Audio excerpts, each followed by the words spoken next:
Hello my friends, it's Leticia here and welcome to your holistic and cyclical approach to business. So today I'm talking about what are 5 things you need to think about when you're starting a business. Now this video is for you if you've been thinking about starting a business for some time, or you've been in the process of starting a business for some time, but every single time you try to get started, you just feel like you're not gaining very much momentum. So I'm going to share with you 5 things that I wish I knew when I started my business.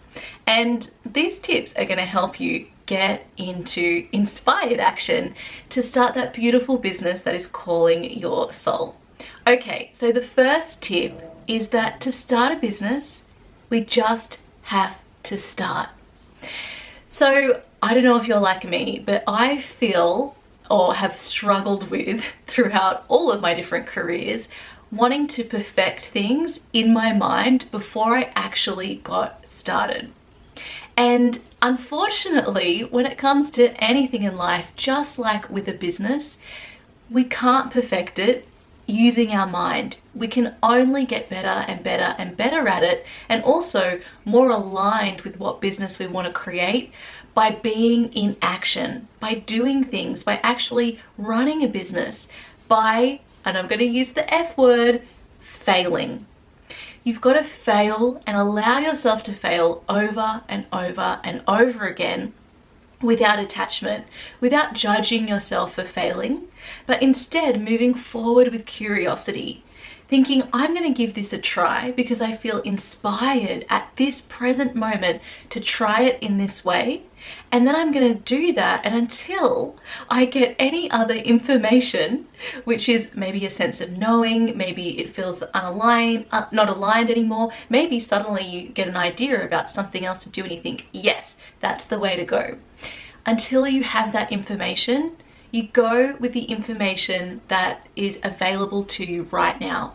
And so it's a constant learning process, and then suddenly you're looking back and you have created this awesome business that feels really aligned with your soul, but you're still learning along the way.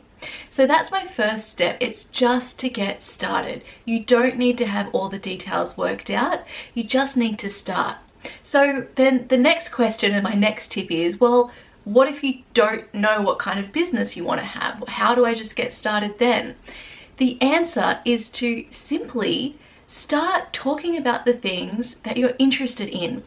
So when I started my business, I was so interested and passionate about personal development.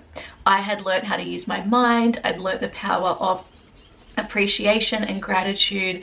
I'd learned the power of community. I'd learned that there were all these amazing alternative careers out there like entrepreneurship. And so what I did was simply start sharing on social media. It was on an Instagram account, little posts here and there about the things that were helping me. And so I started to own these interests that I had. I started to share them with my community. And so even though I didn't know what my business was necessarily going to be, I didn't know I was going to train as a life coach, I didn't know I was going to study as a life coach, I didn't know what offer I was going to create, I just started to create a community by sharing about the things that I was interested in at that time. And to be really honest, that is all I have continued to do throughout my entire business journey. So as my interests changed, which a lot of them are still the same, but as I've started to bring on other interests like the menstrual cycle, like conscious business, like purpose, all of these things, I've just started to talk about those things as well. And so my business has been allowed to evolve and change with me. And it's meant that by sharing about these things, I've then become clear on what I can offer to my community. And so that led me to starting a coaching practice, to training as a coach, and going further and further along. My next training is my menstruality leadership training. I'm doing a women's yoga training. So I just continue to allow my business to evolve, which brings me to my third tip for you. And that is that we are not here to marry our business. We're not here to marry our work. We're not here to marry our business. We are here to allow ourselves to evolve. So I know that there is a lot of pressure to commit to a career, to commit to a specific type of business. And especially when you're investing money and time and energy into a business, you want it to work out. But there are so many anomalies along the way. There are so many things that you can't control along the way. And you don't want to control it all, because that would make the journey so much less interesting. And really, our businesses are a vehicle to learn more about ourselves and who we are, to learn more about our potential and what we're capable of, to show up in the world being an example of you as your highest reflection. And so when we try to limit ourselves by marrying our career, by saying, okay, this is something I've got to be committed to for the next 10 years, we limit ourselves to the possibilities and opportunities that then show up in our life and that we would feel inspired to take if only we could see them. So know that you don't need to marry your business and you don't need to marry your career. You just need to get started and be open to other opportunities and possibilities as you go along the journey, to allow your business to take shape and to change, just like my business has. So I started off sharing about personal development, and then it moved into purpose, and then I was talking about feminine energy and the cycle, and then I was talking about business. And today I still talk about all of these concepts, but I'm focused on a holistic and cyclical approach to life, but most importantly to business. So this is where I'm at, and as my interests continue to evolve, as my business takes a different shape, I'll continue to share what is most relevant for me, trusting that that is most relevant to the people that I need to be speaking to at this time. Okay, so that brings me to my fourth point, and this is all about niching.